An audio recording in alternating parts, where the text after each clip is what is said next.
Imagine living in a place that is larger than India or Mexico. It covers an area of about 2.3 million square kilometers, but has fewer people than New York City or Tokyo. A place that has some of the most beautiful and diverse landscapes in the world, but also some of the most dangerous and inhospitable. A place that has some of the most innovative and influential industries in the world, but also some of the most expensive and competitive. A place that has some of the most diverse and progressive cultures in the world, but also some of the most polarized and conflicted. This place is the West Coast of the United States, a region that stretches from the Pacific Ocean to the Rocky Mountains, and includes the states of California, Oregon, Washington, and Alaska. It is a region that fascinates and puzzles many people, both inside and outside the country. Why do so few Americans live in this huge area of the West Coast? What factors have influenced its settlement patterns? And what are the challenges and opportunities for its future? In this video with GeoStory, we are going to explore and reveal the reasons behind the low population density of the West Coast, and how it affects its geography, economy, culture, and history. We are also going to look at the possible scenarios for its population growth or decline in the coming years, and how they could impact its development and destiny.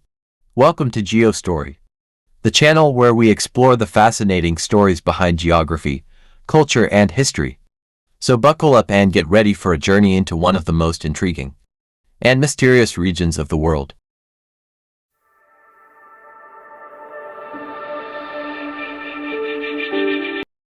We are going to answer a question that might have crossed your mind. Why do so few Americans live in this huge area of the West Coast? One of the main reasons why the West Coast has fewer people than the East Coast is historical. The East Coast was colonized by European settlers much earlier than the West Coast, starting from the 17th century.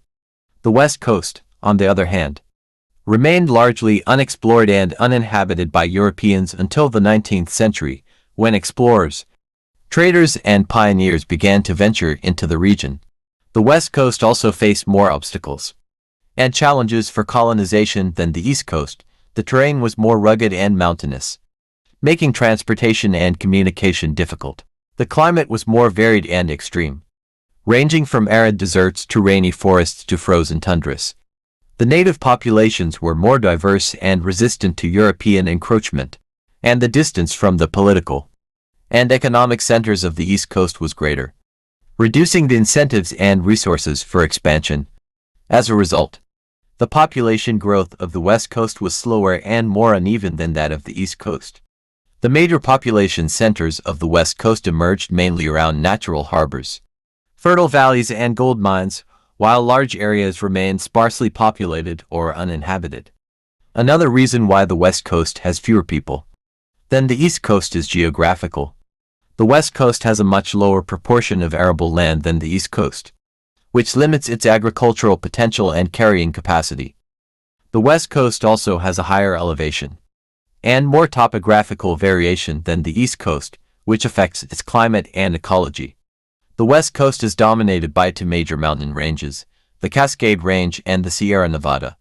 These mountains create a rain shadow effect that blocks moisture from reaching inland areas, creating dry and desert-like conditions in places like Nevada, Utah, and Arizona.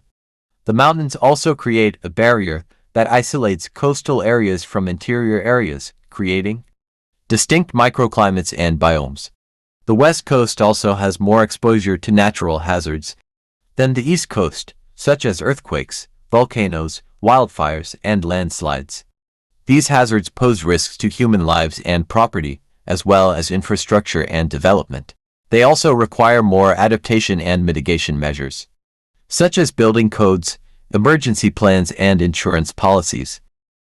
A third reason why the West Coast has fewer people than the East Coast is economic. The West Coast has a more specialized and diversified economy than the East Coast, which affects its population distribution and dynamics.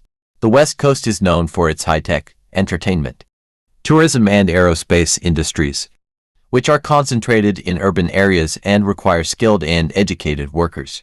The East Coast, on the other hand, has a more traditional and homogeneous economy based on manufacturing, trade, finance and agriculture, which are spread across rural and urban areas and employ a wider range of workers.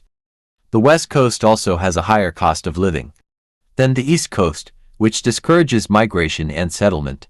The West Coast has some of the most expensive cities in the world, such as San Francisco, Los Angeles, and Seattle, where housing, transportation, food and utilities are much higher than the national average.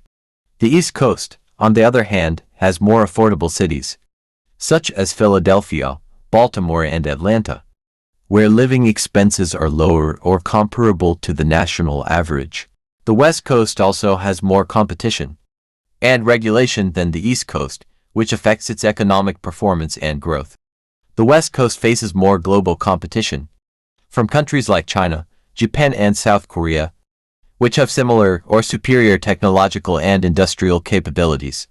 The West Coast also has more environmental and social regulations, such as emission standards, labor laws, and minimum wages, which increase the costs and constraints of doing business. A fourth reason why the West Coast has fewer people than the East Coast is cultural.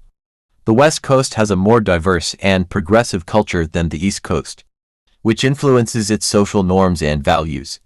The West Coast is home to people from different ethnicities, religions, languages, and backgrounds, who have contributed to its rich and vibrant cultural mosaic.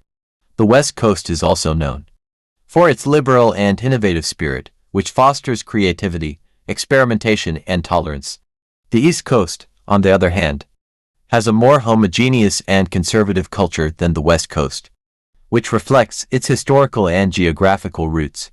The East Coast is dominated by people of European descent, who have shaped its cultural identity and heritage.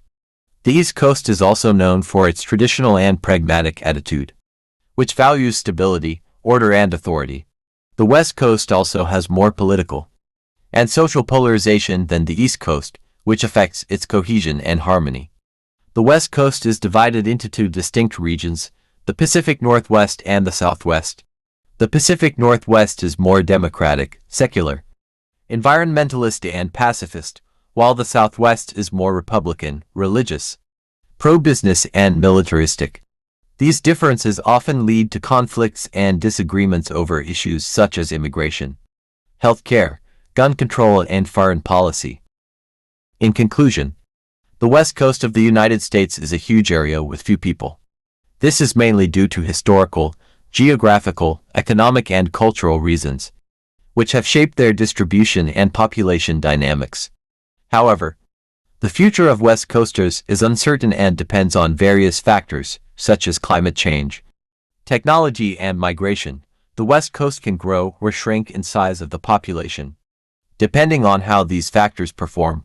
Thank you for watching this video. If you enjoyed it, please subscribe to our channel for more geo stories. Also, let us know in the comments what you think about the West Coast's population. We would love to hear your opinions and suggestions. See you next time on Geo Story.